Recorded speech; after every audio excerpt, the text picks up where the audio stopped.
Hello my dear students, this is Swati Chawla. I welcome all of you on my YouTube channel.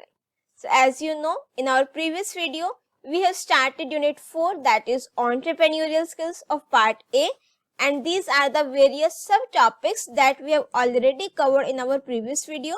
That is introduction, what is the relationship between entrepreneurship and society, what are the various entrepreneurship activities, and what are the important qualities of an entrepreneur.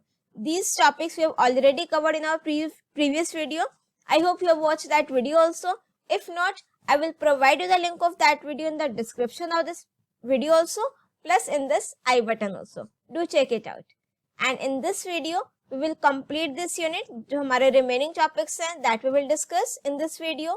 These are the various subtopics that we will cover in this video. We will start with the functions of an entrepreneur, what are the various roles of an entrepreneur, and what are the myths of an entrepreneur.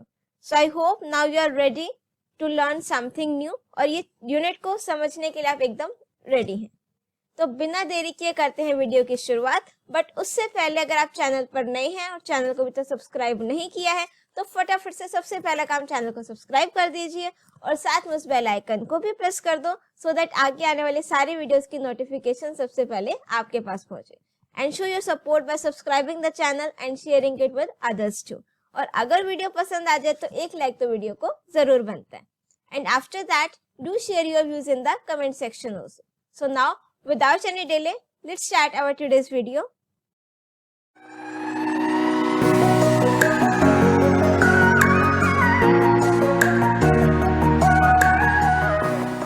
Now let's start with our first topic, that is functions of an entrepreneur.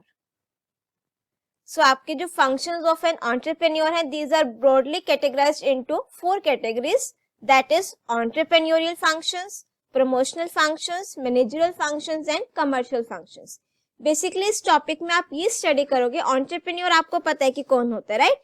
entrepreneur is a person जो आपका mind, जिसका mind creative होगा, वो कुछ creative ideas develop करेगा, invent करेगा, innovative ideas invent करेगा, hard working होगा और काफी सारी क्वालिटीज है. मीन्स हार नहीं मानेंगे, कभी फेलियर से सीखेंगे, ये सारे. तो अब उसको वो सारे फंक्शंस में परफॉर्म करने हैं. तो इसमें आप फंक्शंस देखोगे कि कौन कौन से फंक्शंस है हमारे पास एंटरप्रेन्योर की. इसमें भी फर्दर आपकी कैटेगराइजेशन है. फर्स्ट आपकी जो कैटेगरी है दैट इज एंटरप्रेन्योरियल फंक्शंस. और एंटरप्रेन्योरियल फंक्शंस में जो आपका फर्स्ट फंक्शन है that is organising, building and management, right. अब इसको हम रीड आउट करते हैं. Organising, building is about bringing together different factors of production. अब यहाँ पर जो हमारे एंटरप्रेन्योर हैं उसका जो मेन फंक्शन है वो क्या है, फैक्टर्स ऑफ प्रोडक्शन को एक साथ लेकर के आना. फैक्टर्स ऑफ प्रोडक्शन कौन से हैं बेटा? Land, labour, capital. अगर मैं कोई भी बिजनेस स्टार्ट कर रही हूँ तो जो बेसिक फैक्टर्स ऑफ प्रोडक्शन होंगे वो 3 होंगे, land, labour and capital. Land means मेरा जहां पर इंफ्रास्ट्रक्चर, जहां पर मुझे उसको सेटअप करना है. लेबर, काम करने के लिए जो लेबर चाहिए, plus capital related to finance. तो इन सारे काम को एक साथ लेकर के आना. सारे काम कौन करेगा? Entrepreneur. All decisions relating to an enterprise are taken by the entrepreneur. कौन से एम्प्लॉइज की रिक्रूटमेंट करनी है, फाइनेंस कहां से लेना है, ये सारी जो चीजें हैं कौन डिसाइड करेगा? Entrepreneur. An entrepreneur builds the organisation by taking various steps. कौन कौन से? अब कोई भी अगर मैं ऑर्गेनाइजेशन सेटअप कर रही हूँ, मुझे एम्प्लॉइज को हायर करना पड़ेगा. Hiring of employees is being done by the entrepreneur. कौन करेगा? Entrepreneur. Organising the factors of production. जो आपका फैक्टर्स ऑफ प्रोडक्शन चाहिए, लैंड चाहिए, कहाँ पर मुझे अपना बिजनेस सेटअप करना है, क्या लोकेशन रहेगी, ये सारा कौन डिसाइड करेगा? Entrepreneur. Sourcing of finance means finance कहाँ से लेना है, कि मुझे अपने रिलेटिव से लेना है, फ्रेंड से लेना है या बैंक से लोन लेना है, कहाँ से फाइनेंस को अरेंज करना है, ये डिसीजन भी किसका होगा? एंटरप्रेन्योर का. नेक्स्ट जो कैटेगरी आती है इसी में ही, दैट इज रिस्क टेकिंग. अब रिस्क टेकिंग कैपेबिलिटी होती है एंटरप्रेन्योर्स में. कोई भी बिजनेस को बेटा उसमें रिस्क लेना पड़ता है. अब रिस्क भी आपके 2 टाइप के हैं. एक तो होता है कैलकुलेटिव रिस्क, एक तो होता है कि जहां पर मुझे पता है कि रिस्क है ही है, वो बिजनेस तो हम नहीं करेंगे. फॉर एन एग्जांपल, आप जैसे विंटर्स हैं और आप सोचो कि नहीं मैं आइसक्रीम का बिजनेस स्टार्ट करता हूँ, तो वहां पर डेफिनेटली रिस्क होगा, राइट. बट जहां पर हो सकता है कि डेफिनेट रिस्क है वो चीज हम अवॉइड करते हैं। कौन? एंटरप्रेन्योर्स। तो रिस्क हम कहां पर ले सकते हैं? जहां पर हो सकता है मेरा बिजनेस फ्लरिश कर जाए, हो सकता है ना भी करे, राइट? कैलकुलेटिव रिस्क को लेकर के चलते हैं। Risk taking is about taking responsibility and planning for a loss or mishap that may occur in the future due to unforeseen contingencies. Unforeseen contingencies means अगर suppose कि एकदम से like earthquake आ गया, it's unforeseen, adverse situation जिस पर हमारा बस नहीं होता, उसको लेकर के जो रिस्क हो जाते हैं कंपनी को, वो आप मीन्स उसकी रिस्पॉन्सिबिलिटी कौन लेता है? Entrepreneur. Some common risk entrepreneurs take are around, कौन कौन सा रिस्क लेता है वो? Return on investment. Return on investment means ROI भी बोलते हैं बेटा इसको, रिटर्न ऑन इन्वेस्टमेंट, कि अगर हमने कहीं पर इन्वेस्ट किया वहां पर मुझे कितना रिटर्न मिल रहा है। हो सकता है रिटर्न बहुत कम मिले, इन्वेस्ट तो मैंने काफी ज्यादा कर दिया, इन रिटर्न मुझे बहुत कम अमाउंट मिले, वहां पर भी रिस्क है। Hiring of new employees, new employees को हायर करना भी एक तरीके का रिस्क होता है, ठीक है। नो डाउट हम इंटरव्यूज कंडक्ट करते हैं उनको रिक्रूट करने के लिए, बट अब हो सकता है कि हमने अपनी तरफ से बहुत अच्छा एम्प्लॉय रिक्रूट किया हो, बट वो इतने अच्छे से एफिशिएंटली अपना वर्क परफॉर्म ना करे, राइट?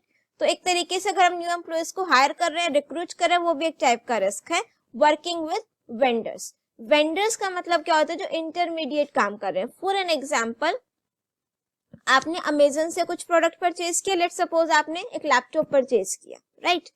अब देखो ध्यान से देखना क्या होता है, अब जो अमेजन वाले हैं वो भी डिफरेंट शॉप्स जो उनकी है उनके साथ कांटेक्ट में होते हैं, तो वो शॉप्स वाले आपके क्या हो गए? वेंडर्स। ये आपकी अमेजन कंपनी हो गई। अब आपने जो लैपटॉप परचेज किया, आपने किसको ऑर्डर किया? अमेजन को। अब अमेजन ने उस शॉप वाले से कांटेक्ट करके डील करके प्रोडक्ट आपके पास पहुंचाने की रिस्पॉन्सिबिलिटी ली। अब हो सकता है इस शॉप से ही या तो प्रोडक्ट आपको डिफेक्टिव मिले, या हो सकता है कोई भी प्रॉब्लम हो, ठीक है, डिलीवरी लेट मिले, तो आप किसको ब्लेम करोगे? अमेजन को। आप उस वेंडर तक नहीं पहुंचोगे, बल्कि गलती किसकी है यहाँ पर? वेंडर की। तो ऐसे अगर मैं किसी वेंडर के साथ वर्क कर रही हूँ, हो सकता है मेरा काम किसी और थर्ड पर्सन की वजह से डिले हो रहा हो, बट अगर ऑर्डर मेरे पास आया है तो उसकी सोल रिस्पॉन्सिबिलिटी किसकी होगी? हमारी होगी। तो इन केस अगर वेंडर्स की वजह से कोई दिक्कत हो जाती है तो भी वो रिस्क कौन बियर कर रहा है? एंटरप्रेन्योर। नेक्स्ट है मेरे पास इनोवेशन। जो आपको पता ही है, जो हमारे एंटरप्रेन्योर्स हैं वो इनोवेटिव आइडियाज डेवलप करते हैं, तो ऑब्वियसली उनका एक फंक्शन क्या होगा? Innovation. Entrepreneurs innovate by introducing new concepts, products, services, designs, ideas. वो अपना पूरा माइंड लगा करके, बहुत क्रिएटिव माइंड उनका होता है, और काफी सारे मीन्स जो न्यू आइडियाज है, डिजाइंस है, कॉन्सेप्ट्स है, वो इन्वेंट करते हैं। दे में introduce something new and innovative in any branch of economic activity. Even जो आपके एग्जिस्टिंग प्रोडक्ट्स हैं उसमें भी क्या इनोवेशन अप्लाई कर सकते हैं, वो अप्लाई करके मार्केट में न्यू प्रोडक्ट लॉन्च कर देते हैं। In today's world a new business can not survive and sustain without innovating in some manner. Sustain means ज्यादा लंबे समय तक टिके रहना, ठीक है। तो अगर ऑब्वियसली आपको भी पता है आज के टाइम की अगर हम बात करें तो मार्केट में मोस्टली सारे प्रोडक्ट्स अवेलेबल हैं। अब अगर मैं सेम प्रोडक्ट मार्केट में लॉन्च कर दूं without any innovation, without any creative idea, क्या वो मार्केट में सस्टेन कर पाएगा लंबे टाइम तक? नहीं। तो in today's world a new business can not survive and sustain without innovating in some manner. जब तक हम कोई इनोवेटिव आइडिया अप्लाई करके मार्केट में कोई प्रोडक्ट लॉन्च नहीं करते हैं, तब तक उसका मार्केट में मीन्स एक तरीके से उसको एक रिकॉग्निशन नहीं मिल पाता। आप अब भी देखोगे अगर मार्केट में कोई भी प्रोडक्ट लॉन्च होता है तो जो उन्होंने इनोवेशन किया होता है उस चीज को हाईलाइट करके लाते हैं मार्केट में। फॉर एग्जाम्पल, सपोज कोई मोबाइल फोन लॉन्च हुआ, अब उसका जो मेन था सपोज कि उसने नया प्रोसेसर उसमें जो भी इनबिल्ट किया तो उसको हाईलाइट करेगा, या कैमरा जो है काफी मेगापिक्सल का, बैटरी जो है एमएएच काफी ज्यादा है, उस फीचर को हाईलाइट करेंगे कि इतने प्राइस में हम ये इसमें आपको अवेल करा रहे हैं। नेक्स्ट है बेटा फर्स्ट कैटेगरी कौन सी थी? Entrepreneurial functions. एंटरप्रेन्योरियल फंक्शंस में we have covered organisation building and management, risk taking, innovation, right. अब जो सेकेंड कैटेगरी मेरे पास आती है that is promotional functions.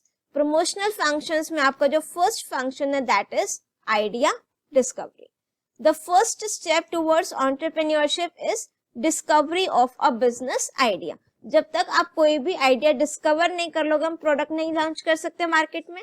N entrepreneur comes up with a business idea and thinks about ways to implement. अब मैंने सोच तो लिया कि मुझे ये चीज करनी है, ये इनोवेटिव आइडिया लाना है, अब इसकी मार्केट में मीन्स इसको इम्प्लीमेंट किस तरीके से करना है, वो काम भी किसका होता है, एंटरप्रेन्योर का, right. For example suppose washing machine आजकल तो फुली ऑटोमेटिक है, पहले वो सेमी हुआ करती थी, राइट, फुली ऑटोमेटिक नहीं थी। अब एंटरप्रेन्योर ने क्या किया, सिर्फ ये सोचा नहीं कि फुली ऑटोमेटिक वॉशिंग मशीन आनी चाहिए, उन्होंने उसको इम्प्लीमेंट करने के मेथड्स भी निकाले, राइट। तो दैट मीन्स अगर मैंने कोई भी बिजनेस आइडिया डेवलप किया है, डिस्कवर किया है, तो मुझे ये भी पता होना चाहिए कि उसको इम्प्लीमेंट किस तरीके से करना है। नेक्स्ट है बेटा डिटेल्ड इन्वेस्टिगेशन। अब जब भी हम कोई आइडिया इन्वेंट करते हैं, पहले तो एक प्रोडक्ट, जो भी आपका एग्जिस्टिंग प्रोडक्ट होगा उसको अच्छे से इन्वेस्टिगेट करेंगे, डिटेल्ड इन्वेस्टिगेशन, कि इसमें क्या ऐसी कमी है जो मैं इसको दूर करने के लिए एक इनोवेटिव आइडिया अप्लाई कर सकती हूँ। So while coming up with ideas can seem like an easy process, the challenge is to understand if the idea has the potential to turn into a viable business venture. Idea तो बहुत सारे आ जाते हैं, but idea वो बढ़िया होगा, means आजकल market में चैलेंज भी काफी है, ठीक है, तो आइडिया कौन सा बढ़िया होगा जो मेरे बिजनेस को ऊपर तक लेकर के जाए। हो सकता है आपने अपने तरफ से बहुत बढ़िया आइडिया, इनोवेटिव आइडिया इन्वेंट भी किया, बट हो सकता है हमारी सोसाइटी को वो पसंद भी ना आए। So for this an entrepreneur conducts research, investigate and evaluate an idea. इसके लिए इसके जो मीन्स जो भी मार्केट में entrepreneur प्रोडक्ट लॉन्च करते हैं, जो सेटअप करते हैं अपना एंटरप्राइज, वो पूरे रिसर्च करते हैं, पहले डिटेल्ड इन्वेस्टिगेशन करते हैं, उन्होंने जो आइडिया डेवलप किया उसको इवेल्युएट करते हैं and estimates the total demand for a new product और सर्विस। उस प्रोडक्ट की मार्केट में डिमांड कितनी है वो भी पता होना चाहिए, क्योंकि अगर मैं कुछ इनोवेटिव इन्वेंट तो कर दूं, बट हो सकता है मार्केट में उस चीज की डिमांड ही ना हो, तो भी वो मेरा प्रोडक्ट मार्केट में नहीं बिकेगा।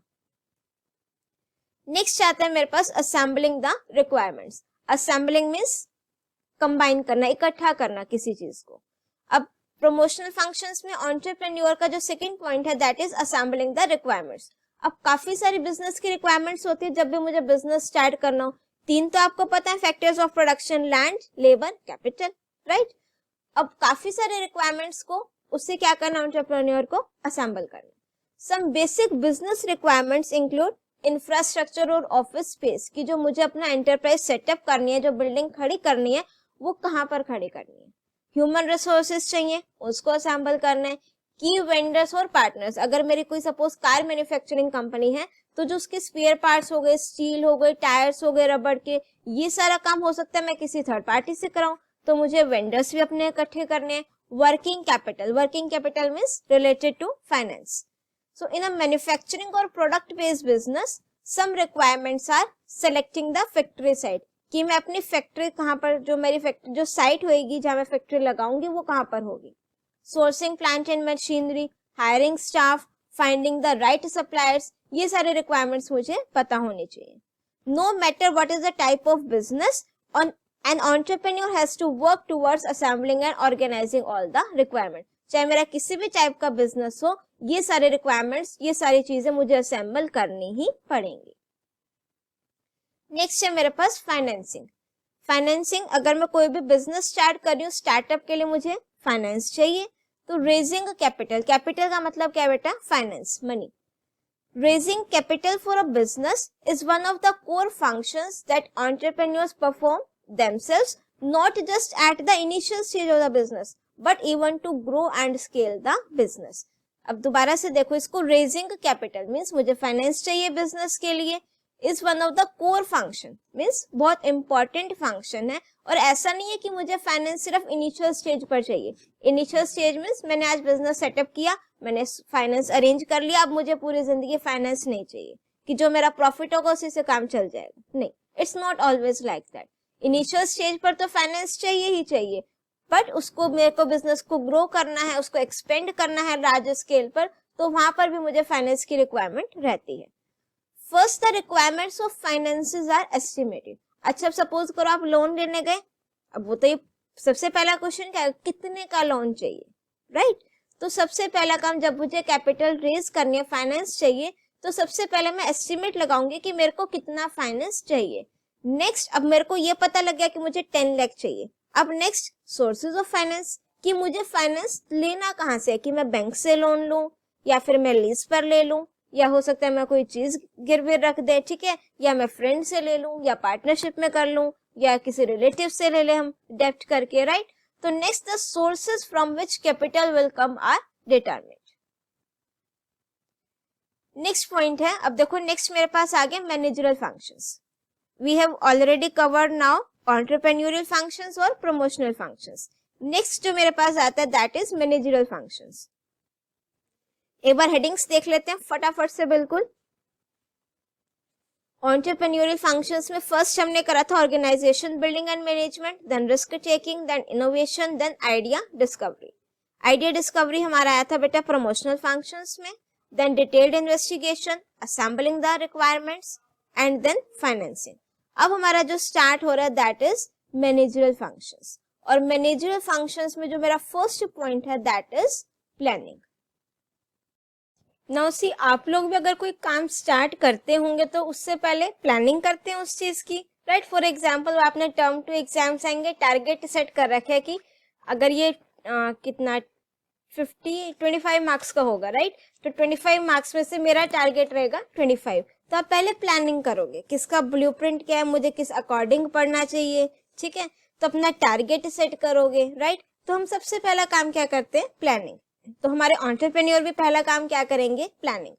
N entrepreneur documents a business idea in the form of business plan to detail each element of the business such as products और सर्विसेज, उसका description, operations, marketing, marketing means related to advertisement, finance, ये सारा का सारा देखेंगे।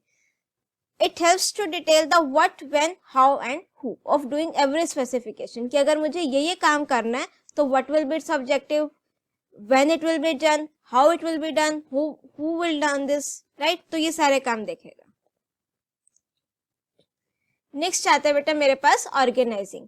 Organising is the managerial context refers to setting specific and attainable goals, कि जब भी हमने कोई चीज प्लान कर ली, अब मैं अपने गोल सेट करूंगी। जब तक हम लोग इवन लाइफ में भी होता है, कोई अटेनेबल गोल सेट ना कर दे तो हम अपने एफर्ट्स उतने अच्छे से नहीं डाल सकते।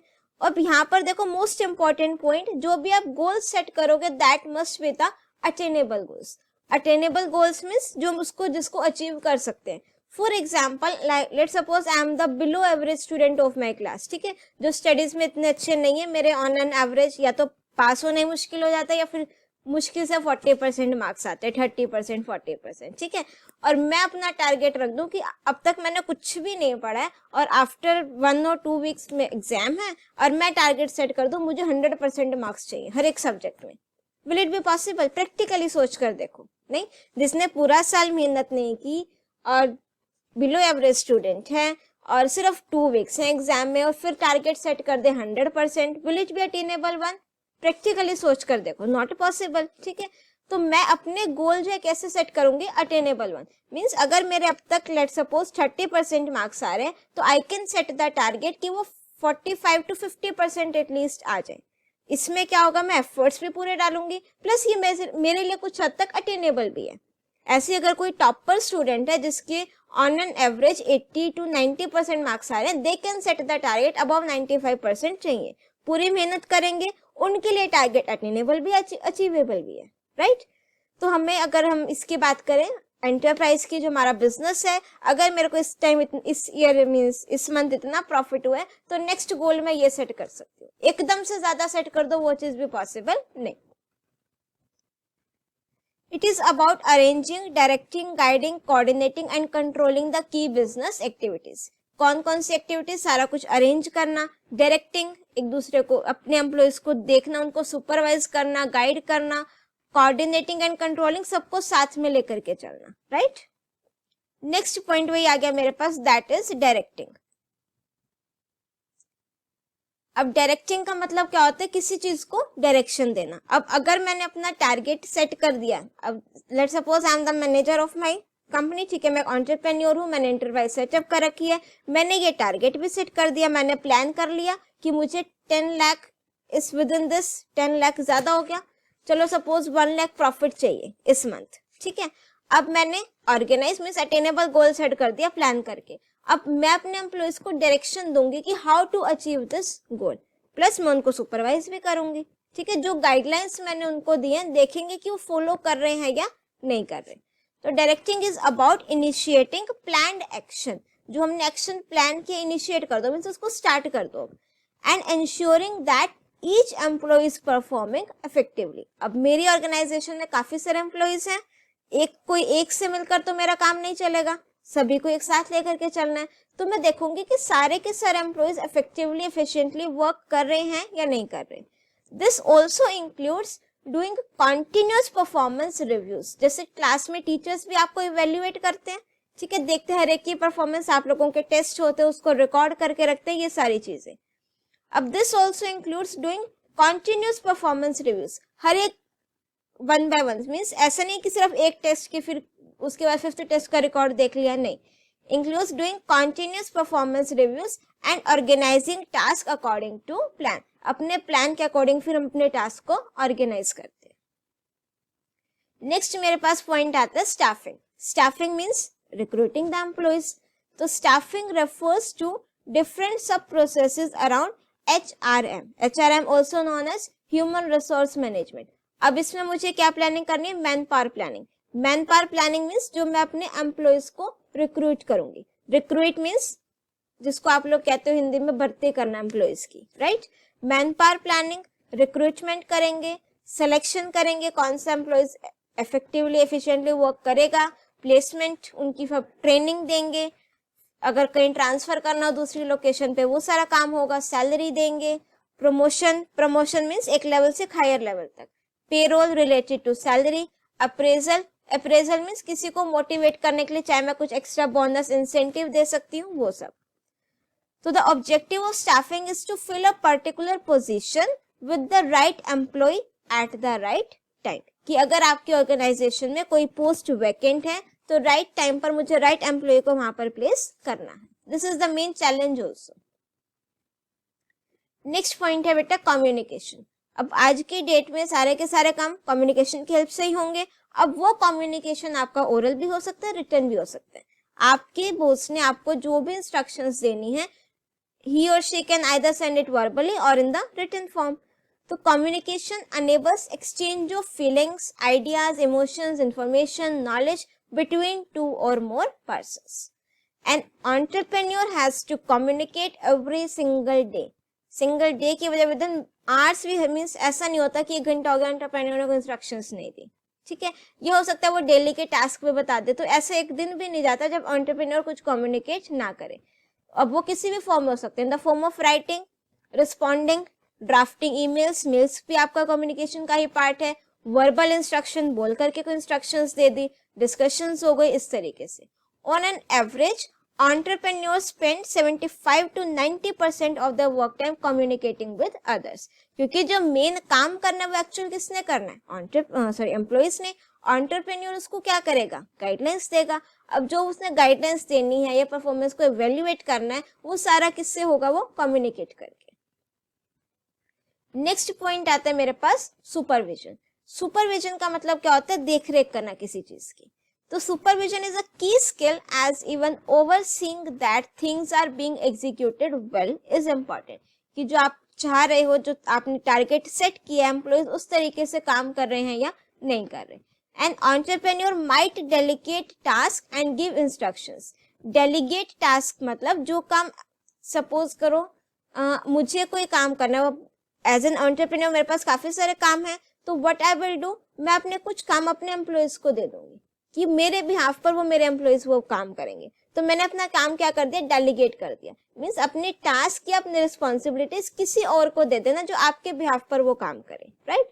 सो an entrepreneur might delegate task and give instructions, but it is important to ensure that these instructions are carried out well. अब ऐसा नहीं है कि किसी को काम दे करके मैंने छोड़ दिया, हाँ कि वो अपने आप कर लेगा, no, I have to supervise that, I have to check that कि जो इंस्ट्रक्शंस मैंने दी हैं these are being carried out properly or not. For example, some tasks entrepreneurs supervise are tracking utilization of resources, कि जो मेरे resources है उसका proper utilisation हो रहा है या नहीं हो रहा, कोई वेस्टेज तो नहीं हो रही रिसोर्सेज की। Correcting subordinates where they go wrong, subordinates means जो मेरे नीचे अंडर एम्प्लॉइज वर्क कर रहे हैं उनको मैं करेक्ट करूंगी जहां पर वो कुछ काम गलत कर रहे होंगे। Getting the required work done as directed, जैसे मैंने उनको गाइडलाइंस दी हैं वैसे काम वो हो जाना चाहिए। ensuring all functions of the business are running smoothly, और सारा का सारा जो काम जो है वो स्मूथली चल रहा है, ये सारा का सारा मुझे सुपरवाइज करना पड़ता है। नेक्स्ट है मोटिवेशन। अब मोटिवेशन अगेन अ वेरी की फैक्टर इन एनी फील्ड, आप लोगों के चाहे स्कूल्स में भी हो चाहे ऑर्गेनाइजेशन में भी हो, टीचर्स मोटिवेट करते हैं तभी आपके जो अंदर से एफर्ट्स निकल के आते हैं। जहाँ 50% स्कोर कर सकते हो, अगर मोटिवेशन बढ़िया मिल जाए 60 तक पहुंच जाते हैं कि नहीं हाँ मैम सही कह रही है, हमारे अंदर कुछ तो कैलिबर है, बिल्कुल अच्छे से पढ़कर आना है, हम भी फुल स्कोर कर सकते हैं, राइट। तो ऐसे मुझे एम्प्लॉयज को भी अपने क्या करना पड़ता है, मोटिवेट करना पड़ता है। Along with guiding employees, an entrepreneur also plays a role of motivating them and encouraging positive behaviour and culture within the organization. जो हमारी ऑर्गेनाइजेशन का एनवायरनमेंट है वो मुझे इस तरीके से सेट करना है कि जो एम्प्लॉयज है वो वहां पर काम करके खुश हों। अगर खुश होंगे, पूरे एफर्ट्स के साथ काम करेंगे, मोटिवेटेड रहेंगे। Motivating employees is about creating an अर्ज इन देम। क्रिएटिंग एन अर्ज मीन्स अंदर से वो चीज आनी चाहिए, ऐसा नहीं है कि आप फोर्सफुली वो चीज करवा रहे हो, नहीं। It is about creating an urge in them to exhibit a desired behavior and positive attitude towards work. वो अगर अंदर से मीन्स उसके अंदर इच्छा है काम करने की तो अपना पॉजिटिव एटीट्यूड रखेगा और फिर उसका जो काम है वो पूरे मोर देन 100% एफर्ट से निकल के आएगा। Employees with high motivation automatically do other things along with it to perform successfully, such as being productive होगा, फ्लेक्सिबल होगा, कॉम्पिटिटिव होगा, कॉम्प्रिहेंसिव, एफिशिएंट। जो मीन्स एम्प्लॉय एक तरीके से मोटिवेटेड है, एफिशिएंट है, वो बाकी काम भी उतने ही अच्छे से जरूर करेगा। नेक्स्ट पॉइंट आता है मेरे पास कोऑर्डिनेशन।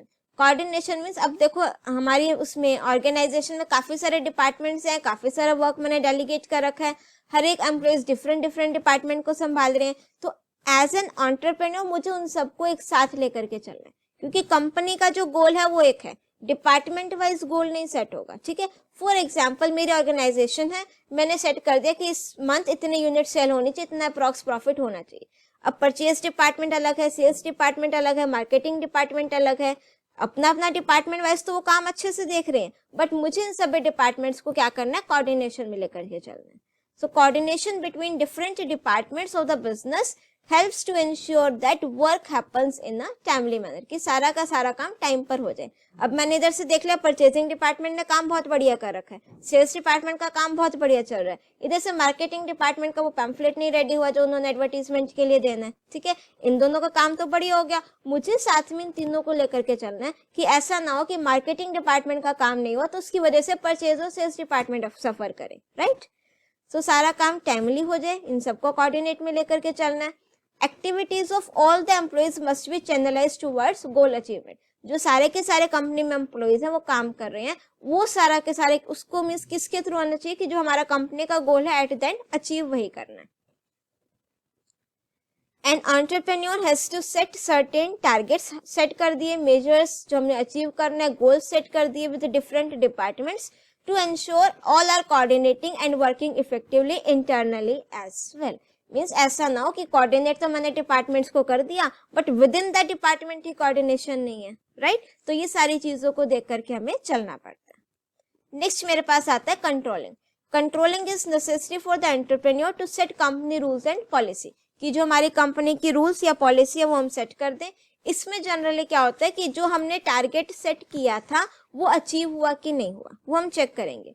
अगर इन केस अचीव नहीं हुआ तो what I have to do, I have to find the deviations, means we have to find out the reasons कि ये टारगेट अचीव क्यों नहीं हुआ, इसके पीछे क्या रीजन थे, तो उसको करेक्ट करने के लिए मुझे क्या स्टेप्स फॉलो करने हैं, वो आपका किसके अंडर आता है, controlling.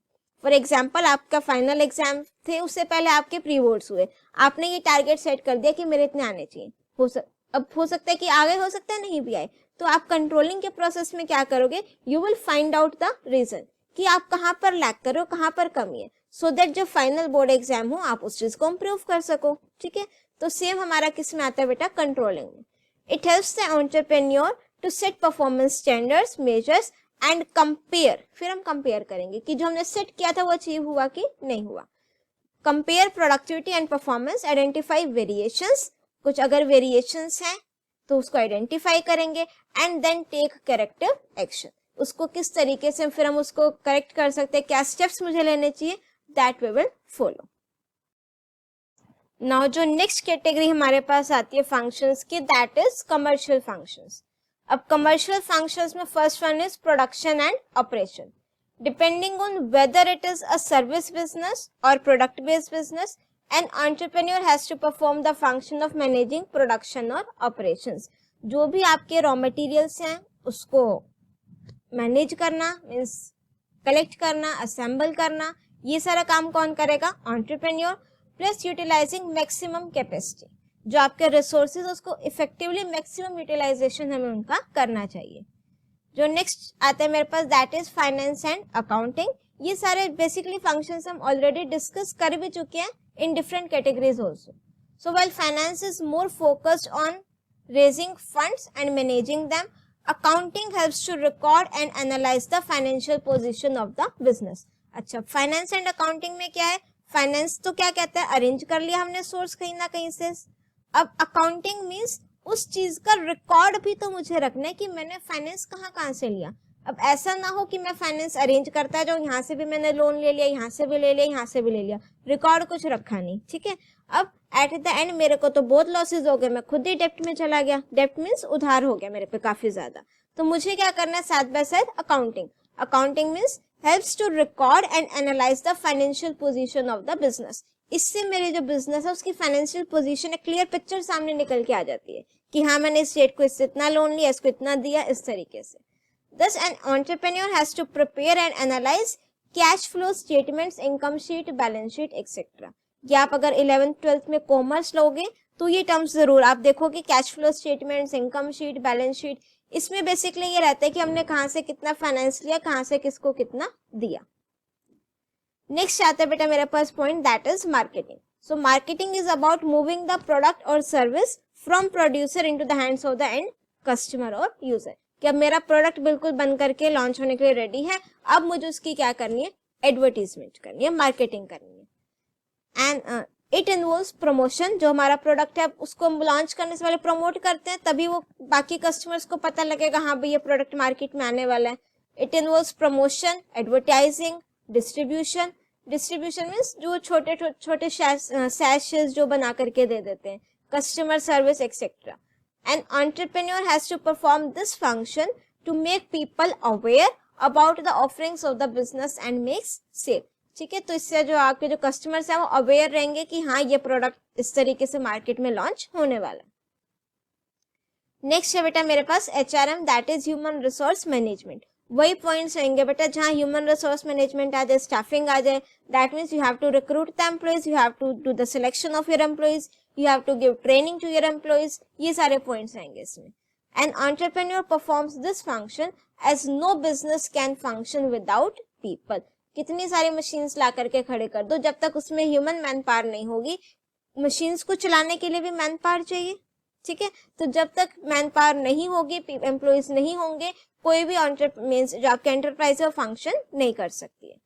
This is in very brief कि अगर आपका शॉर्ट में क्वेश्चन आ जाता है कि explain any two functions of an entrepreneur, see अगर हो सकता है कैटेगरी वाइज आ जाए, explain any two commercial functions of an entrepreneur, या फिर explain any two managerial functions of an entrepreneur. तो इसलिए सारे कैटेगरी वाइज भी बता दिए हैं। अगर सिंपल क्वेश्चन आ जाता है explain any two functions of an entrepreneur, तो आप ये पॉइंट्स लिख सकते हो।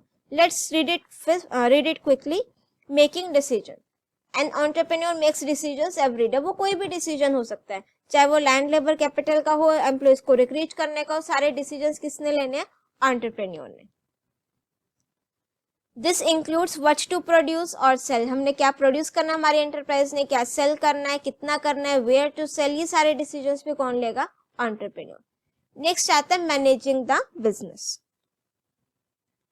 An entrepreneur plans the future of his और हर business. He or she arranges for raw material, hire people for work and tells everyone what to do. ये सारे points आपके लिए देखिए इसी में ही आ जाएंगे, ठीक है। They also check if the plan is being followed or not. Divide income. अब इनकम जो होगी उसको कैसे डिवाइड करेगा, एम्प्लॉयज को सैलरी दे करके। ज्यादा प्रॉफिट हो गया तो जिस एम्प्लॉयज ने अच्छा काम किया उसको अप्रेजल दे सकते हैं, इंसेंटिव दे सकते हैं। The entrepreneur divides the business money to many groups. He और she spends money to buy material, pays rent, अगर लीज पर ले रखी है अपने जो एंटरप्राइज है रेंट पे कर सकते हैं of the building, and salaries of the employee. Taking risk, risk is the chance of something going wrong. An entrepreneur takes risk against a fire, lost item and theft. Create a new method, idea और product। जो हमारे entrepreneur है वो always trying to do new things, कुछ ना कुछ innovative करेंगे, कुछ ना कुछ नया invent करेंगे। He or she does this to increase their importance and income। अब अगर मार्केट में हम कुछ नया प्रोडक्ट लॉन्च कर रहे हैं, हो सकता है वो फ्लरिश कर जाए, बहुत बढ़िया चल जाए, तो इनकम भी होगी ऑर्गेनाइजेशन की, और इंक्रीज देयर इंपॉर्टेंस, उसकी गुडविल भी बढ़ेगी कि ये प्रोडक्ट इस कंपनी का है, राइट।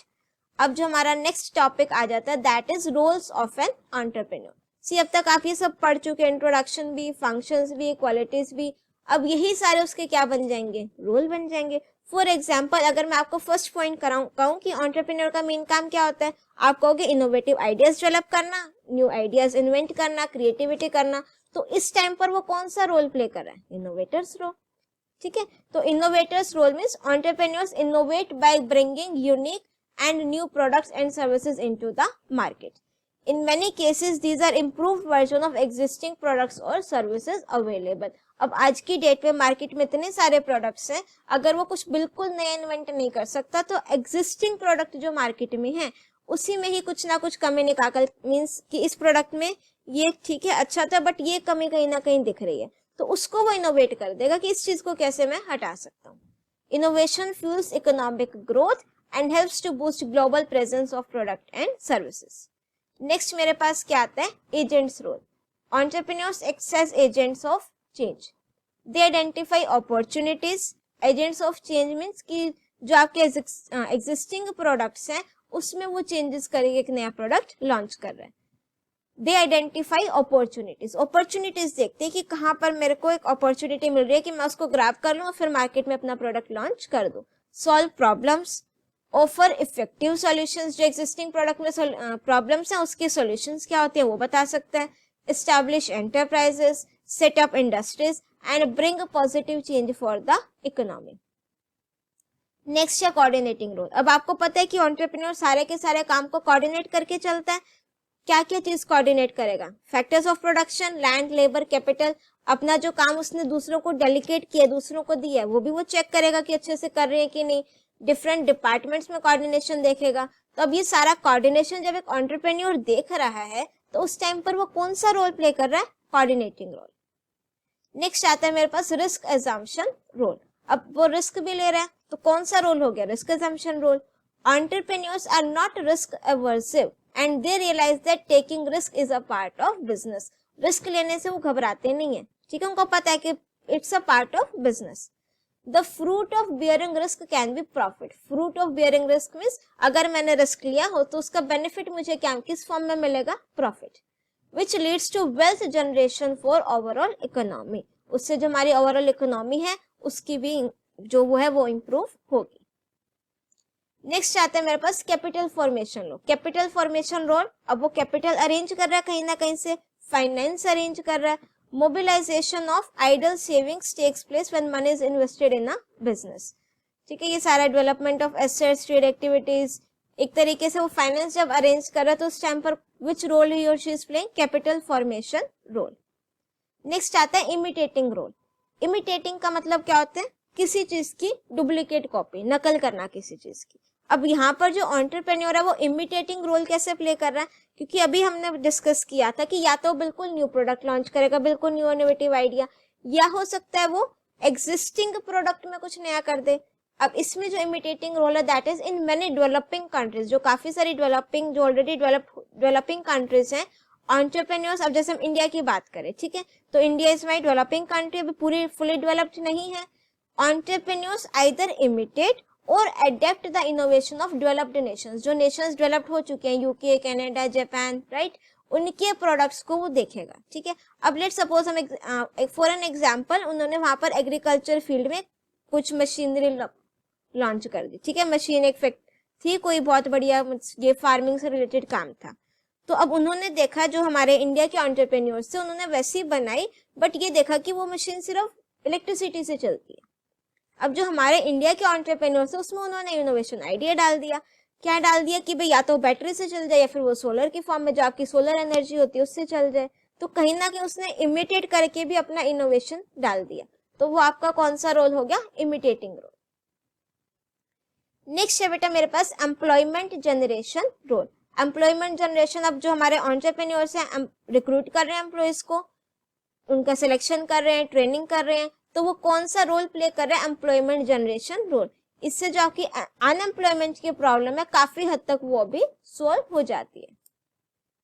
नेक्स्ट है status transformation role. Status transformation means कि पहले सपोज कोई स्टेटस मीन्स एक तरीके से आप कह सकते हो स्टैंडर्ड ऑफ लिविंग, कि अगर मेरे एंटरप्राइज मेरा बिजनेस बहुत अच्छे से फ्लरिश कर गया तो एम्प्लॉयज का स्टैंडर्ड ऑफ लिविंग भी चेंज होगा। तो इसी में यहाँ पर क्या मतलब आ रहा है? Status transformation role. Since more and more people are employed by entrepreneurs, overall income and standard of living of the society increases. Next है बैलेंसिंग रोल। सब कुछ बैलेंस करके चलना है स्मॉल स्केल इंडस्ट्रीज को, तो यहाँ पर कौन सा रोल प्ले हो जाएगा? Balancing role. नेक्स्ट जो लास्ट टॉपिक इसमें आता है that is myths of an entrepreneurship. अब मिथ्स ऑफ एन एंटरप्रेन्योरशिप में मिथ का मतलब क्या होता है बेटा? भ्रम, और यू कैन से मिसअंडरस्टैंडिंग। जो गलत फहमियां हैं एंटरप्रेन्योर को लेकर के वो क्या क्या है? First means entrepreneurs are born a certain way, means कि वो जन्म से ही ऐसे कि उनके अंदर इनबिल्ट इनबोर्न टैलेंट है, इनबोर्न क्वालिटी है कि वे वो इतना अच्छा सोच सकते हैं। But this is not true, this is a myth. Now let's see the explanation. It is an assumption। assumption means जो चीज मान ली गई हमने assume कर लिया उसको। It is an assumption that entrepreneurial qualities are inborn and that only people with certain natural talents can become entrepreneurs। कि जो ये क्वालिटी जो इनबोर्न है भाई हमारे अंदर इतनी अच्छी हैबिट नहीं है कि हम इतना बढ़िया इतना क्रिएटिव नहीं सोच सकते। This is a myth. This is a myth and research had established that almost anyone can be an entrepreneur with the right skills, drive and passion। अगर किसी के अंदर पैशन है, वो अपनी स्किल्स को अच्छे से यूज करता है तो कोई भी एक सक्सेसफुल एंटरप्रेन्योर बन सकता है। There is no set defined way to point towards personality types of entrepreneurs. Entrepreneurship is a learned skill, not a natural born ability। ये ऐसी स्किल है जो इंसान जिसको सीख सकता है, लर्न कर सकता है। It's not a natural born ability. Next है it is easy to start a business. This is also a myth. It's not easy, is not that easy जैसे आपको लगता है कि बिजनेस स्टार्ट करना बहुत इजी है। No, in the reality starting a successful business is a very difficult and challenging process. The rate of failure of new venture is always high। जब भी हम कोई न्यू बिजनेस स्टार्ट करते हैं ना तो स्टार्टिंग में फेलियर लॉसेस होते हैं, it's normal. However, it is relatively easy to start a very small business than a large company। But हाँ, अगर कंपैरेटिवली आपने कुछ स्मॉल स्केल पर बिजनेस स्टार्ट करना हो that is so but comparatively easy as compare to the large company. Next point is great ideas are what make entrepreneurs. कि अगर entrepreneur को ग्रेट आइडिया आ गया, उसने कुछ बढ़िया सोच लिया तो वही सब कुछ है, उसके अलावा उसको और कुछ करने की जरूरत ही नहीं है। ठीक है, अब फॉर एन एग्जांपल मैं एक एंटरप्रेन्योर हूँ, मैंने बैठे बैठे कहीं ऐसे कुछ बहुत बढ़िया आइडिया सोच लिया, अब मैं तो सक्सेसफुल बन जाऊंगी। क्यों? क्योंकि मेरा आइडिया तो बहुत बढ़िया है। But this is not true. सिर्फ thinking just of a good idea is not enough. In actuality there is no real or commercial value of just an idea। जब तक आप उस चीज को इम्प्लीमेंट करके मार्केट में लॉन्च नहीं कर दोगे प्रोडक्ट को, तब तक आपके उस आइडिया की कोई भी वैल्यू मार्केट में नहीं है। People who are able to execute the idea and turn it into a business are referred to as entrepreneurial। Actual काम क्या होता है कि आपने जो आइडिया सोचा है उसको एग्जीक्यूट करो, उसको इम्प्लीमेंट करो। Entrepreneurs do not necessarily reinvent the wheel। Many times they take existing ideas to make a business out of it। जो आपके existing products हैं उसी में से कुछ एक उसकी मीन्स यू कहते हैं कि जो भी प्रोडक्ट है उसमें जो आपको लगे कि ये कमी इस चीज को आप इम्प्रूव कर सकते हो इम्प्रूव करके वहां पर इनोवेशन लगा करके एक न्यू प्रोडक्ट हम मार्केट में लॉन्च कर देते हैं। Next point is entrepreneurs have to take a lot of risk. See no doubt risk होते हैं, कोई भी आप बिजनेस करो रिस्क होंगे, but this is a myth कि they have to take a lot of risk. वो अपने आप को जानबूझकर किसी भी रिस्क वाली सिचुएशन में नहीं डालेंगे। फॉर एन एग्जाम्पल, आपने अपना वही, अब जैसे लॉकडाउन है या online classes are going on, आपने डिसाइड किया कि मुझे स्कूल यूनिफॉर्म का बिजनेस स्टार्ट करना है, ठीक है। अब रिस्क तो है इसमें, बट एंटरप्रेन्योर्स इस टाइप के रिस्क में नहीं घुसाते अपने आप को कि जहां श्योरिटी है कि अगर मैंने ये बिजनेस स्टार्ट कर दिया तो यहाँ पर डेफिनेटली रिस्क है ही है। तो while entrepreneurs definitely have to bear some risk, they do not necessarily put themselves in high risk situations. वो अपने आप को जानबूझकर कभी भी हाई रिस्क वाली सिचुएशन में नहीं डालते। Entrepreneurs take calculated risk and weigh risk versus reward कि अगर मैं इतना रिस्क ले रहा हूं तो मुझे इन रिटर्न रिवार्ड कितना मिलेगा।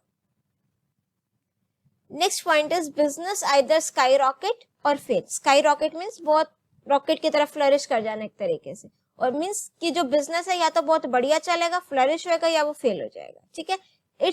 दिस इज ऑल्सो मिथ, ऐसा नहीं होता। जब भी हम कोई बिजनेस स्टार्ट करते हैं ग्रेजुअली वो एक लेवल तक पहुंचते हैं। Although select few startup sky rocket, कुछ स्टार्टअप्स, कुछ बिजनेसमैन ऐसे होते हैं, वेरी रेयर, उनका परसेंटेज काफी लेस होता है कि बिजनेस स्टार्ट किया और नेक्स्ट डे मीन्स कुछ ही टाइम में उनको एकदम से फ्लरिश कर गया business. Although select few startups skyrocket and receive all the media attention, it is easy to adopt an all or nothing outlook on entrepreneurship. While many ventures make it big and many fail. Fail भी होते हैं आज भी। जो आप काफी देखोगे जो सक्सेसफुल एंटरप्रेन्योर्स भी हैं, उनके बिहाइंड द स्टोरीज देखो तो सब फेलियर से सीख कर ही सक्सेस पर पहुंचते हैं। A lot of businesses are run with patience and strategy, with a focus on self-sustenance and gradual growth. जो ग्रोथ होगी ना वो ग्रेजुअल होगी, एक के बाद एक, level wise. Next point is a lot of money is required to start any business. अब ये कैसे मिथ है? This is also myth, this is not true कि lot of money is required to start any business.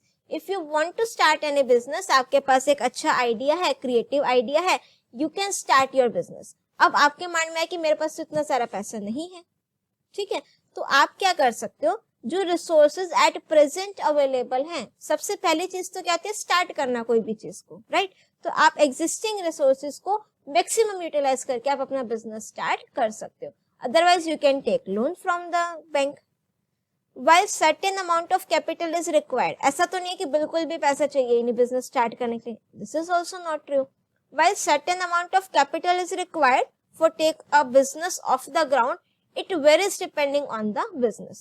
The key in entrepreneurship is to start with the resources available and grow slowly and steadily. आपके पास जो existing resources available हैं, उनको use करके हमें अपना business start करना है and grow slowly and steadily. फिर धीरे धीरे हमें क्या करना है, अपने बिजनेस में ग्रो करना है।